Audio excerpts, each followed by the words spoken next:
Hello again. Welcome to the pre-October October reviews. I know we're a little early, but I just had so many choices, and there's only 4 weekends in October this year, and just couldn't fit all the movies I wanted to get in, so I thought, why not start a little early in September? It's my show, I can do what I want. And like last year, I'm going to start out this year's month of horror reviews by going back to the classics. Today's review is for 1931's Frankenstein. Frankenstein is one of the very first Universal horror classics that was ever made. Came out the same year as Dracula with Bela Lugosi. This movie is also the film that sparked the career of horror icon Boris Karloff. And I think it's a good classic film. It's definitely very old, and a few parts of it are a little clunky, but it was the 1930s and they worked with what they had at the time, and for the most part I'd say it's still a very solid little film. What did you think of it, Giddy? I thought that it was a good film, had a lot of energy, carried it through, but as you told me earlier, it's 70 minutes long. And there are some places in the film where they're not conclusive kinds of things. And as we go on, maybe we can talk about them. And so they did a lot with the sets that they made. And there was a while, the things they did to make you believe they were up hunting the monster in the mountains. They were all very good, but it was obviously all set work, and very little of it was shot outdoors. Yeah, I think the only outdoor scenes were the scene at the lake and possibly a few scenes in the village. The village parts definitely had an outdoor feel, especially with all the light going on. Right, but I'm not myself completely sure that they went to a village. I think that was probably a set construction as well. Probably. The lake is the only place I'm sure was a real place. Yeah, they weren't making their own puddles in those days. The story of Frankenstein, it's one of the most well-known horror stories ever. A mad scientist wants to create life by building a body from parts of other dead bodies that he stole. And he ends up putting the brain of a mass murderer into his creation. And when he brings it to life, it proves to be a bit uncontrollable and unpredictable. And a whole bunch of other stuff along the lines of mistreatment and some misunderstanding happens that leads to the monster, as he's eventually called, becoming hunted and hated by everybody who sees him. Yeah, they did a pretty good job of indicating how the wrong brain got into the monster. Obviously, the personality of the monster, and but they also did a pretty clear job about how he was mistreated by Dr. Frankenstein's assistant, Fritz. And he was tormented with a torch, and he was whipped, and all that other kind of thing, which obviously the viewer is going to think that this is what kicked in his criminal personality. Yeah, and the scene where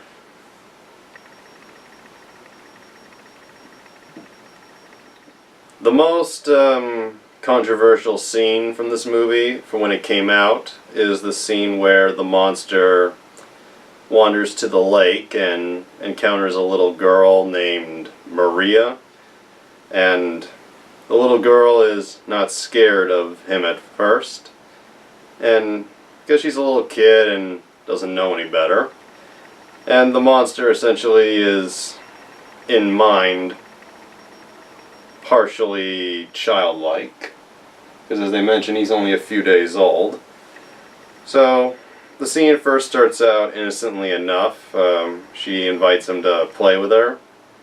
And first it's a little tense, and then for a moment you think it's kind of a sweet moment showing the monster's, I guess, humanity that he never fully gets to experience.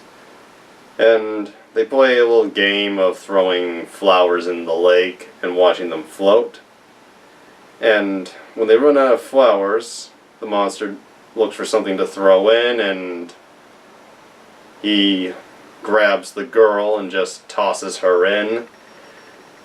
And when she doesn't float back up, he gets, I guess, scared and runs off.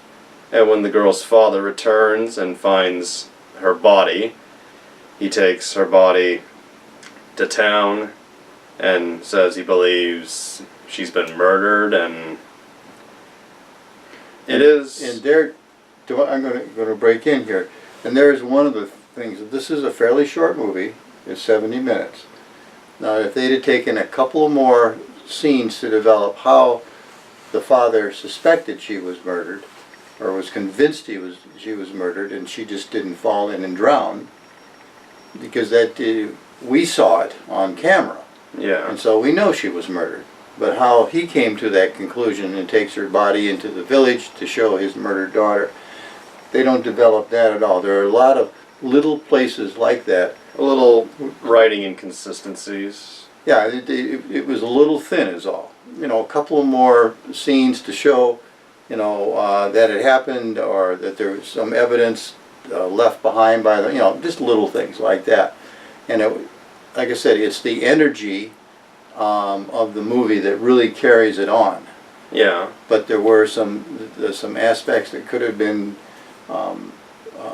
developed a little bit more, and I'm not sure if in those days it was economical to produce a 70-minute film as opposed to the shorter the better for these movies. I don't know what the economics movies generally had to be in a short length. Like what we see is the equivalent of making, say, $100 million movie today, pretty much. Not literally, I know that, but this movie actually was hard to make at the time. I read that they actually went over schedule with the filming. And while you're wondering how this guy came to the conclusion that his daughter was killed, I do, even though it is a sad moment, when he says she was murdered and the crowd are immediately with him, out for blood, as it were, couldn't help but have a bit of, I couldn't help but be amused by 19 or 1800, whatever. Who needs evidence? Yeah, something like that, because the whole crowd was there, getting themselves worked up into having a very happy lynch mob. Well, actually, no. They were being happy for Frankenstein's Dr. Frankenstein's wedding, and everybody was dancing and doing all the things that you would do to celebrate the local noble's wedding day of his son. And they went just flipped from that kind of happiness to let's go get him. And the scene was actually cut out shortly after the movie was released. Like, it was in the original theatrical version, but for a long time, like many decades, when the film was re-released, they would cut as the monster leaned towards the girl to pick her up, completely cutting out the part of her and him throwing her in.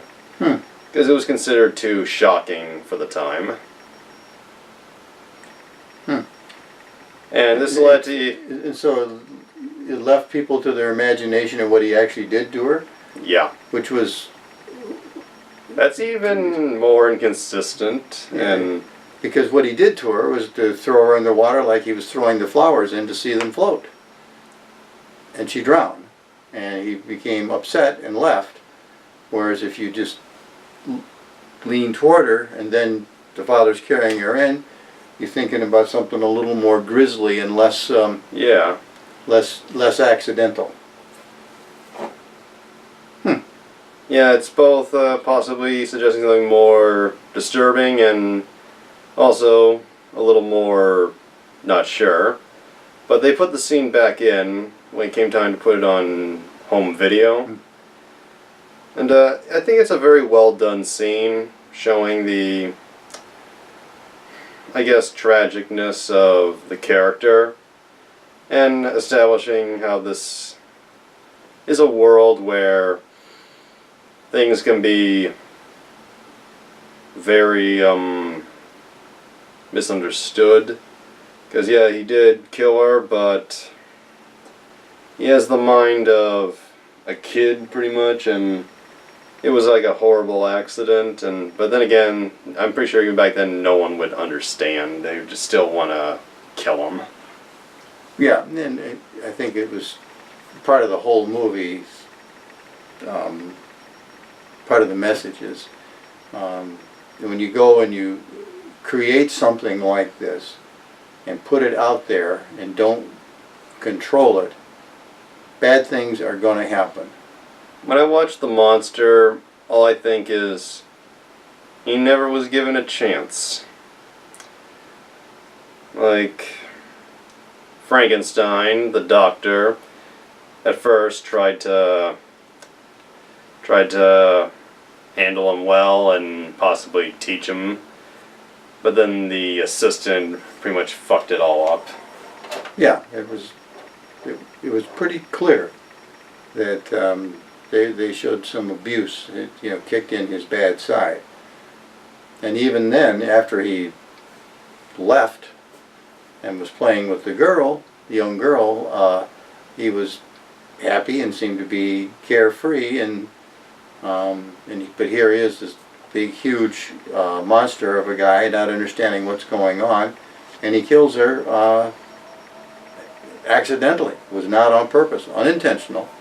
Just wanted to see her float like the flowers floated. All just tragic and unfortunate.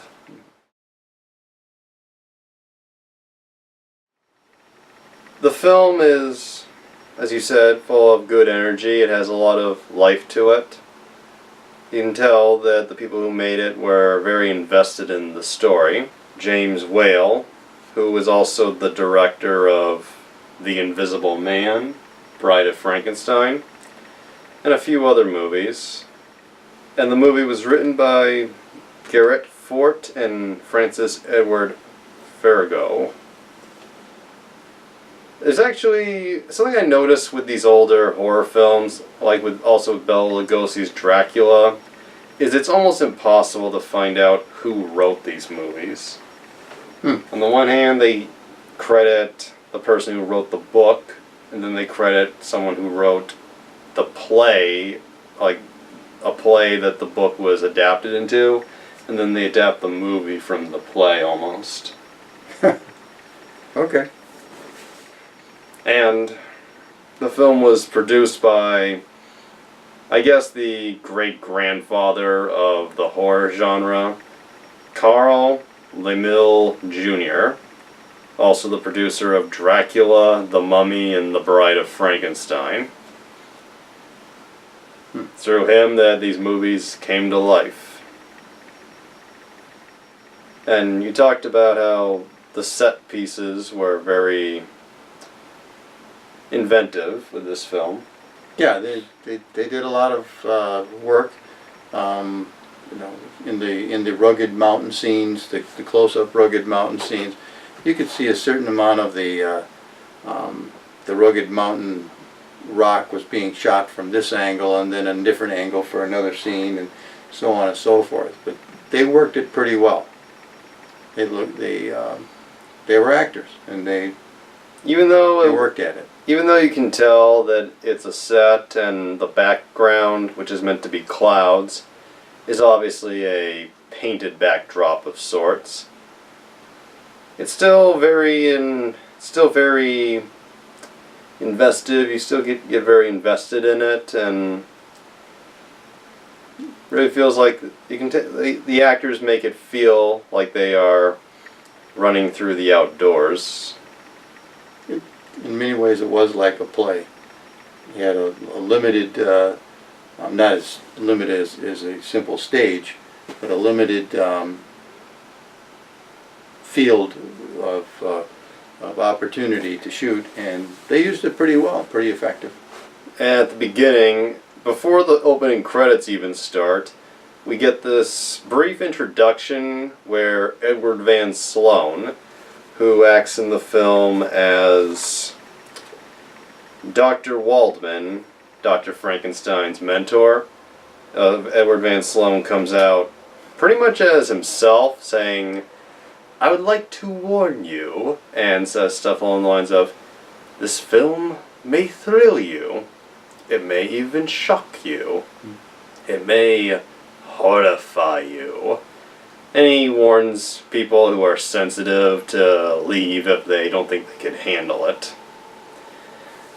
It's funny. This is the kind of movie that would shock and terrify people to the point of having to leave at the time.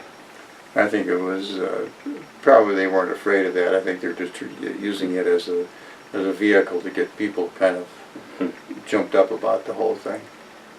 Sloan was also in Dracula, and it's rumored that that movie had a similar introduction, although all tapes and DVDs don't include the intro for that film of him saying, "I warn you." And I can't remember, maybe James Whale worked in theater. He might have. Pretty sure he did.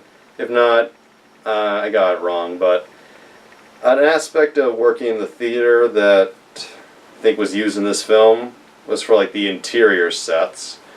Like we get many scenes and they're very subtle and easy to miss, where we follow a character as they go into another room, and the camera, you'll see, passes through the wall as they go into the next room. Just like magic. Yeah, it's fun. They do some interesting things. And as long as we're talking about stage and play, we're still in the 30s, and the way movies were made, especially low-budget movies, you shot it pretty much like it is a play. Yeah. And you had limited area to work with, and even the introduction, it's like he came out on a stage to warn us when they had the curtains pulled shut behind him. So there was that aspect of the whole thing. And I don't know if this is a play thing, but I don't know if you noticed this, but with the exception of the opening and ending credits, there is absolutely no scoring in this film. I really didn't notice it. Yeah, there's no music. Not during the scene where they bring the monster to life. Not during any of the scenes where they're hunting the monster. There's no music whatsoever aside from the party scene where all the people in German clothing. And dancing and so on and so forth, because it was part of what was going on. Yeah. I didn't really notice that, and I just wonder, like, I'm not so good on cinema history to know back in the 30s, if it wasn't a musical, did they have musical backgrounds? And if they did, but only in some, and maybe, again, was this a low-budget movie, or you said that they did have to spend some money? I think for the time, this movie's budget, I don't remember exactly how much. A movie's budget in the 1930s was probably $100,000 or less, probably less, which back then was probably seen as a big budget. Big budget, yeah. And this was a studio film. It was produced and distributed by Universal. It was right smack dab in some of the worst part of the Depression. And the same thing was done for Dracula. There was almost no music in that film except for a scene where they visit the opera. And I read that the reason they didn't include a music score, even though the movies did have them at the time, was they thought for a horror film, and this is funny now, they thought music scoring would be distracting from the thrills and the shocks.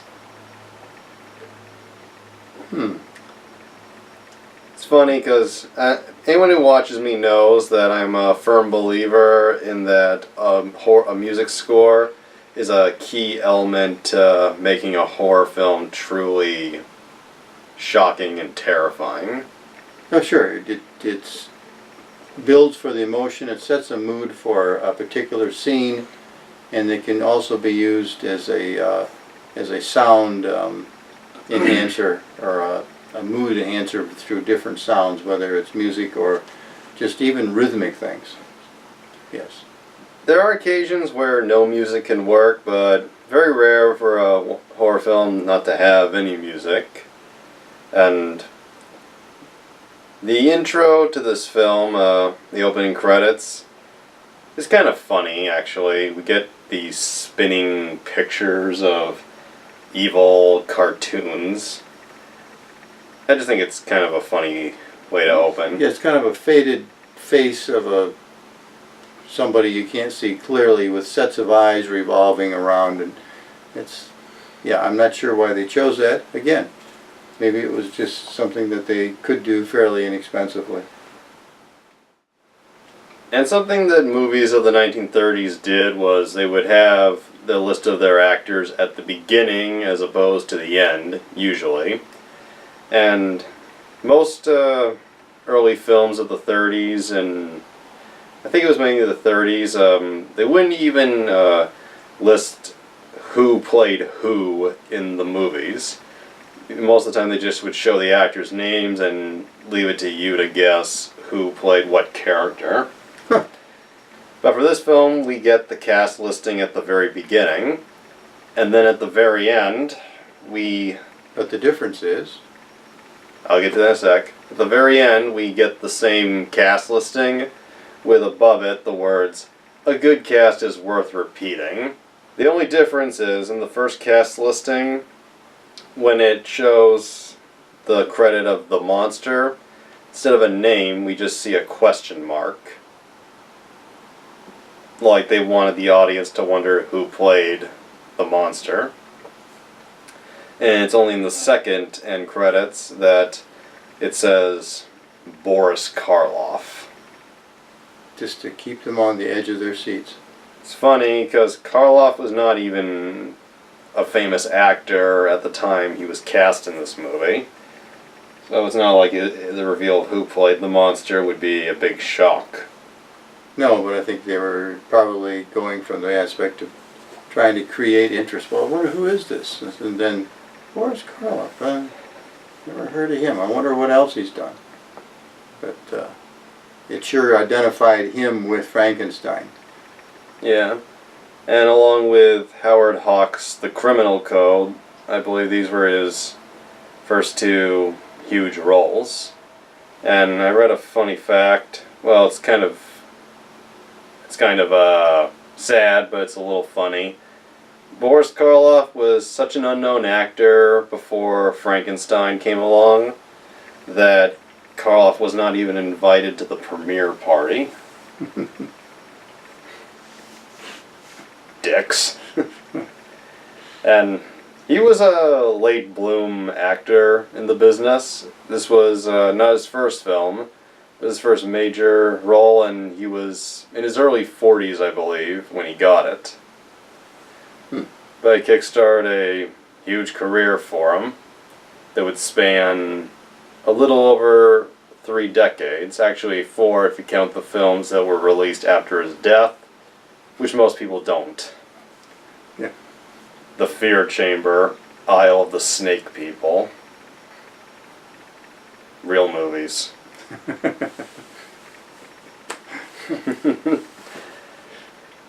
Karloff was a very fun actor. Did a lot of good gothic movies, good old school chiller movies. And at the end, he went where most old actors of the 1930s and 40s went, Roger Corman. Somebody knew how to do the business and needed the work. Mm-hmm. An interesting fact, Bela Lugosi was actually tested for the role of the monster. I don't know if Dracula was released before Frankenstein was made, but they were very close. And Lugosi was tested, he even got into the makeup a little. But he eventually, from what I read, turned the role down because pretty much he thought he was too good of an actor to play a almost brainless monster who couldn't talk. Yes, he had no speaking roles. I think Lugosi later came to regret that just because of how big the movie was. He did eventually play the monster in Frankenstein Meets the Wolfman. Okay. Lugosi and Karloff, the original faces of horror back in the day. And I like Boris Karloff, and I like Bela Lugosi. But if I had to choose, I think on some level, I like Bela Lugosi's Dracula more than Karloff's Frankenstein monster. Just because Lugosi had a good charm to him, and he played a good evil villain. And Karloff, he did a very good job, but it wasn't until Bride of Frankenstein that he really got to bring a lot more dimension to the character beyond simple body language, which he did very well. But in Bride of Frankenstein, Karloff's portrayal got upped a lot and pretty good. Yeah, he projected more than he spoke, and he did that very well because the fun with the scenes where that leads up to the little girl's death, the reacting to the mistreatment and those sorts of things, and his fear of fire, he handled all that very well. I think this is a good time to get into the rest of the cast. Go. Colin Clive as Dr. Henry Frankenstein. I thought Colin Clive, I thought he did a good job. He was a little hammy, I guess, at times, but he did a great job playing a crazy person. Yes. And I think this is one of the times when we spoke before, when just a few more brief scenes of some character development would have given you a more complete character, I think, to work with. I definitely agree with that. The character development would be one of this film's weakest flaws. I think it appears to me as though it was made with no expectation that it would become anywhere near as popular as it was. But yeah, Colin Clive, he did well. He, as far as projecting someone who had become crazy enough. And one of the things that they were making a movie at the time to an audience who was a lot more involved with belief in God than maybe the general population is today. And they stressed the point that he thought that he was doing godlike things. And that's where a little more character development would have allowed him to carry that off a little better, I think. Yeah, I thought even for the 1930s, this is a very God-believing scientist. Yeah, or the science, or the people all around him anyway. Yeah. But And then when the danger to his fiancée, because of the loose monster, he flipped. He became one of the people out with the torches trying to find the monster. he became very vengeful and believed he had to destroy what he created. And Colin Clive, I think he was a good actor. He was in the second movie, but he didn't appear in any of the other sequels because he died of a heart attack in 1937. And I think he had a very interesting way of delivering his lines. Like, the very first scene he's in, he's got that cool, calm whisper way of talking, where he's robbing the grave and he says to his assistant, "Down, you fool." Yes, definitely a man of noble birth, speaking to his lessers. Yeah. I haven't read the book, Frankenstein. I'm not really much of a book guy, so don't judge me. I think you did. I think you said you have read the book like a long time ago. Mm-hmm. Do you remember much about it? But it just that it's more complex than the movie is. Again, we're talking about a 70-minute movie. Versus a novel. It's a short story. It's not a long book, and but there are things in where the monster continues to hunt Frankenstein wherever he goes. And the last scene, the guy is locked in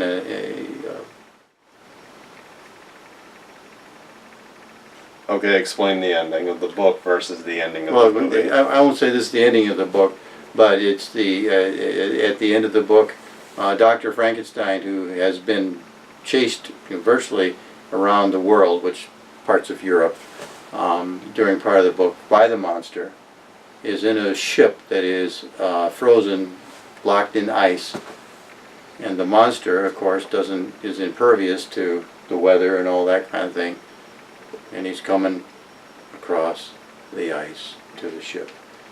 And so that takes you completely out of the small geographic area of the movie. So there's a lot of stuff that goes on here. So. In the movie, and I think this was something of the times where it was generally a rule that movies had to have a happy ending. So at the end, originally Frankenstein was going to die in this movie after being thrown from the top of the windmill.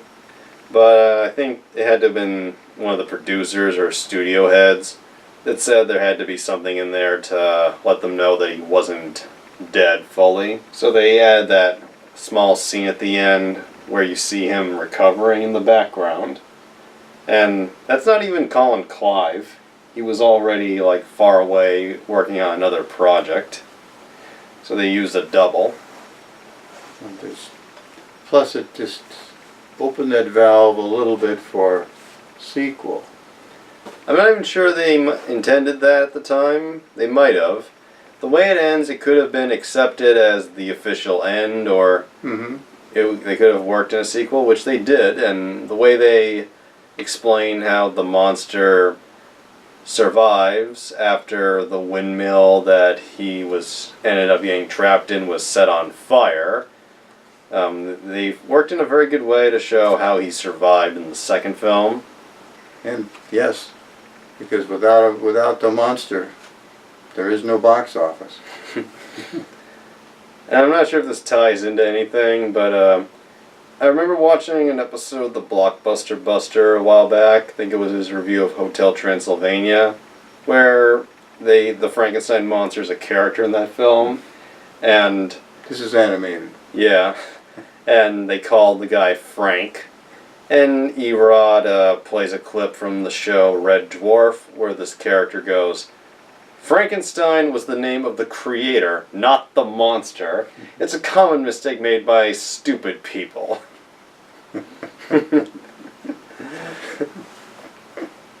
Yes. People generally like to refer the monster as Frankenstein. Sure. Because that's the name of the movie where he comes from. And he's the lead. And in Abbott and Costello Meet Frankenstein, Lou keeps calling the monster Frank or Frankie. I don't know. Maybe it's just Americans. Who knows? Yeah. Yeah. Us dumb Americans. And given how things have gone the past year, I think that's maybe a true statement. Or at least people around the world may agree with it.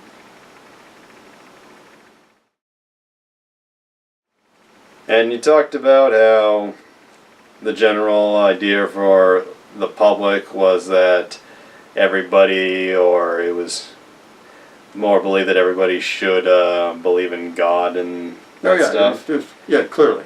Well, the only other controversy I think that came from this movie, aside from the lake scene, was the scene where Frankenstein, after bringing the monster to life, through the bolt of lightning going into the body, screams, "It's alive! It's alive! It's alive! Ooh!" And then his friend yells, "In the name of God!" And then he yells, "Yes, in the name of God! Now what I know what it's like to be God!" Yeah. This line, in the late 30s, like when it came out it was intact, but in the late 30s when they were re-releasing it, the equivalent of home video today, that line was edited out because people were screaming, "Blasphemy!" Yeah, it was a greater, instead of being thought of as a way to, this person is a little crazy, and he's swinging on his own beliefs, and this just shows how far he's gone in aggrandizing his own accomplishments. People had to just couldn't live with it, and it's too bad. They put the line back in, obviously, for home video. But even then, I don't know if you noticed, you probably didn't. I didn't even notice until I listened real closely. When they put it back in, the line had a bit of the audio was a little different than the other lines in that scene. But still, it's a classic moment. It's the moment everybody quotes, "It's alive!" Frankenstein has an assistant in this film, and it's not Igor in this one, it's Fritz, played by Universal regular Dwight Fry, who was also in Dracula, where he played another very memorable part as Renfield. Dwight Fry was pretty much in every Universal classic in the 30s and 40s. And the Fritz character is, once again, another character who's not very well developed, especially near the end of his screen time. Like, for the first half, I thought the Fritz character was kind of fun. He was a little clumsy, and I guess he may have been a little comedic. And he has... He committed the fatal flaw. Yeah. Got the brain of a criminal. They have this scene where he breaks into a medical institute, and he tries to steal one of two brains, but then there's a big gong, whatever caused that, and he drops it. So he just grabs the other one, which has the label abnormal brain on it. And without the fatal flaw, you might not have had the murderer Frankenstein, and it would have been a whole movie that never existed. Whole plot that never existed. Yes. When the character Fritz starts tormenting the monster, I think it just comes really out of nowhere, this sadistic side to him. Yeah, you're almost forced to assume that because he's short, he's hunchbacked, he's not treated well by Dr. Frankenstein, just as a human being, speaks down to him all the time, that he, it's his way to get back at somebody that's less than him. Yeah, that kind of mentality. But at the same time, I just think it came out of nowhere, like Sam Neill turning into the bad guy in Event Horizon. And all of a sudden, he decides he's the bad guy. The character Fritz is he's possibly the most evil character in the film for the few minutes he has before he gets... Yeah, and it's almost as though you can forgive the monster for killing him. Almost called him Frankenstein for killing him. Stupid Americans. Because it was payback, because he was really tormented, treated very badly by Fritz. And then the next killing was by accident, the little girl. Well, actually, there was that killing in between Fritz and the little girl. The monster kills Dr. Frankenstein's mentor. Oh, yeah.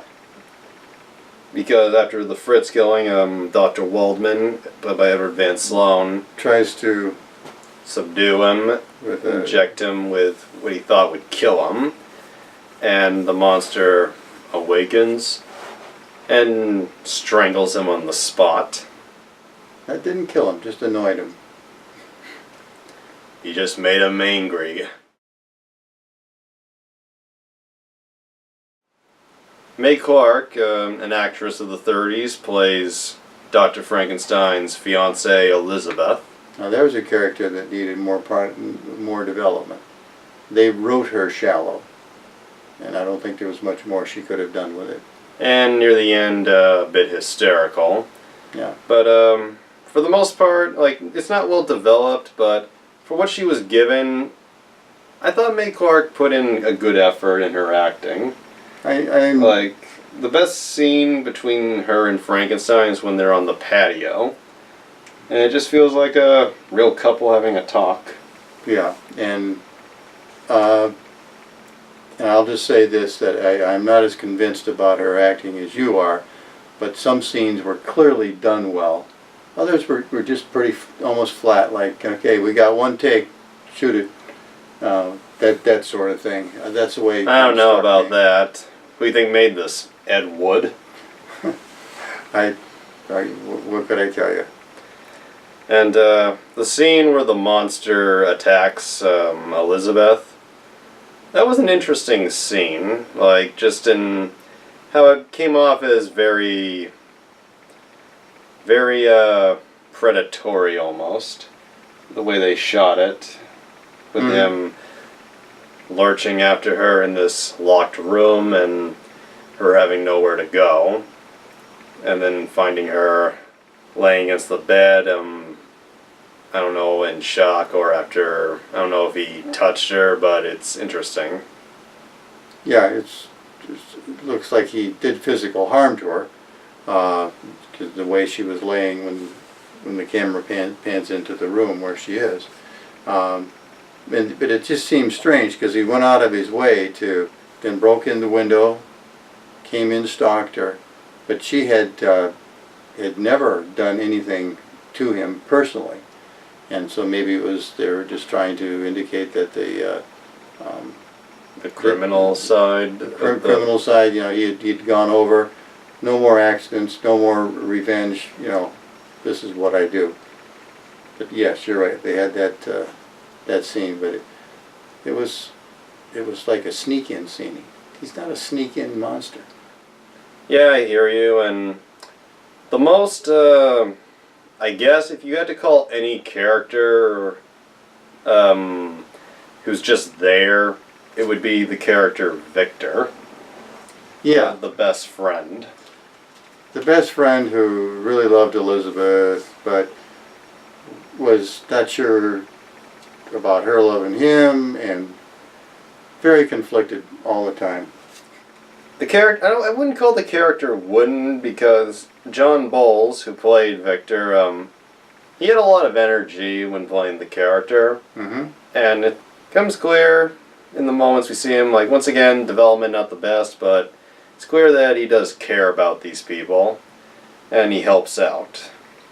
Right. The final scene is a little where Frankenstein intensely says, "I leave her in your care," and then we never see him, or I don't think we see Elizabeth either again. Well, he's off caring for her. Yeah, just... Yeah.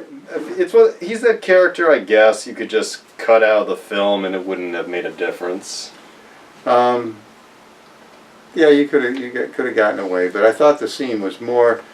It was more Colin Clark's lines to solidify with the audience that he had gotten over being a genius, and he was out to see that things were made right.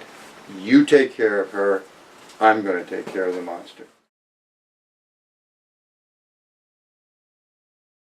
My favorite character in this whole film, if I had to choose one, would be the father character, Baron Frankenstein. What did you think of that hat they had him in the first scene he was in? Very, very 1930s. Yeah. And I have no idea if that hat could have possibly been historically accurate, that that's somebody with his rank in society and would have actually worn. It wasn't a fez, and it wasn't a nightcap, but it was this kind of plush thing hang with a tassel that hung down beyond his ear, right? It's almost like a sleeping camp. But not. It was a little more glamorous than that. It was just A glamorous sleeping camp? I guess. And that could be just because I have no historic reference for it. And it could have been the thing that nobles wore around their house in Germany in the 19th century or something. Who knows? Who knows? The timeline of this movie is never really stated and is still a subject of debate for people. Monster time. But yeah, Frederick Kerr as Baron Frankenstein, he's my favorite character in this film. He's just so much fun to watch. Yeah. He's funny, he's a curmudgeon old man, but he's that character that I think the audience, everybody in the audience will enjoy. Yes, he was there for, to fill in direction for a couple of things, but mainly for a comedic relief. And yeah, just going around being like, "Oh, what's going on? There's no one home. What, are you trying to burn the place down?" And I like the scene with him and the maids at the end, where they're just gathered with each other and he pours himself a glass, and I like the way he interacts with the staff. Like, yeah, they're the servants, but he's very friendly and Yeah. he seems like a nice guy. And the only other actor who was credited in this film, really, that matters is Marilyn Harris as Maria, the unfortunate girl. Oh, the little girl, yeah. Her performance is nothing special, but she served her purpose. She was there for the shocking scene, and the behind-the-scenes stories about her are pretty cool to hear. Like, everybody was afraid that this little girl who was 7 or 8 would be scared of Boris Karloff in the Frankenstein makeup. So they made a point to try and keep them apart. And before they drove off to film at the lake, she approached him while he was in full makeup and asked if she could ride with him. And in a very British way, he was like, "Would you, darling?" So, she wasn't too disturbed. Kids, they're annoying and a pain in the ass, but sometimes they're stronger than people give them credit for. Indeed. And she actually wasn't that good of a swimmer, so for the part where she's in the lake, they had to do that with her only having had 3 lessons.